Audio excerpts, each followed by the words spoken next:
ఇప్పుడు ఆ షాప్ దగ్గరికి వెళ్ళాం, మొత్తాన్ని చూసుకొని వచ్చేసాం. అది హెచ్ఎస్కే మార్ట్. దాని ఆపోజిట్లోనే మనం తీసుకున్నారు హ్యాంగిల్ అక్కడ ఉంది. మనం తీసుకున్న రూమ్ అది. దాని ఆపోజిట్లో మనం చూడొచ్చు సేమ్ దుబాయ్లోనే బుర్జ్ ఖలీఫా ఈక్వల్గా బిజినెస్ డెవలప్మెంట్ కోసం ఇక్కడ కూడా కన్స్ట్రక్ట్ చేసినటువంటి న్యూ బిల్డింగ్ ఇక్కడ ఒకటి ఉంది. మనం తొందరలో అక్కడికి వెళ్ళి అది కూడా చూద్దాము.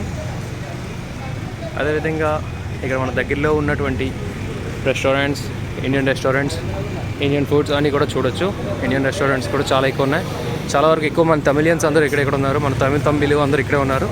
మోస్ట్లీ ఎక్కువ మనకి చాలా ఎక్కువ వాళ్ళు కనిపిస్తున్నారు. నెక్స్ట్ ఓనర్స్ ఎక్కడ చూసినా సరే వర్కర్స్ అందరూ కూడా ఎక్కువ తమిళియన్స్ కనబడుతున్నారు. డెఫినెట్లీ ప్రతి రెస్టారెంట్ ఫుడ్స్ ఇదంతా కూడా ఎక్కువగా మనకి దీని బ్యాక్ సైడ్ ఒక 500 మీటర్స్ దూరంలో లిటిల్ ఇండియా కూడా దొరుకుతుంది. లిటిల్ ఇండియా ఇక్కడ మొత్తాన్ని చూడొచ్చు. ఇక్కడ మనకి తమిళనాడు కూడా అవైలబిలిటీలోనే వసంత భవన్ వెజిటేరియన్ ఫ్యామిలీ రెస్టారెంట్ మనకు అన్నీ అవైలబిలిటీలో ఉన్నాయి ఇక్కడ బాగా. బట్ కొంచెం మనం వాక్బుల్ మీద వెళ్తే ఎంతవరకు వెళ్ళొచ్చు, లేదంటే కొంచెం కష్టంగా ఉంటుంది. నెక్స్ట్ ఇక్కడ మన దగ్గరలోనే మెట్రో కూడా ఉంది. ఇక్కడ మెట్రో కూడా మనం కావాలనుకుంటే మనం ప్రిఫర్ చేయొచ్చు. ఈజీగా మనం ఎక్కడికైనా వెళ్ళొచ్చు మెట్రో ప్రిఫర్ చేస్తే.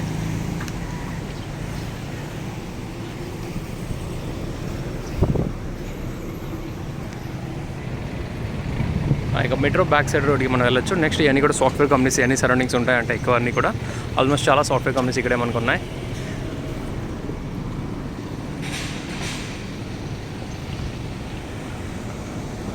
చూస్తే ఇక్కడ ఎలియన్స్ ఉంది మన దగ్గరలోనే. దీని ఫ్రంట్లో మనం ఇక్కడ దీని బ్యాక్ సైడ్ నుంచి మనం వెళ్ళొచ్చు. ఇలాగా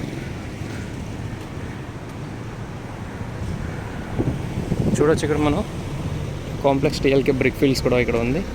అంటే మలేషియన్ గవర్నమెంట్ సంబంధించినటువంటి గవర్నమెంట్ ఆఫీస్. మనం ఆ మెట్రో స్టేషన్ దగ్గర నుంచి వచ్చాం. అక్కడే మనం ఉంటున్నాం కాబట్టి మన మెట్రో స్టేషన్ అక్కడే. మనం తీసుకునే హోటల్ కూడా అదే. Okay, bye bye.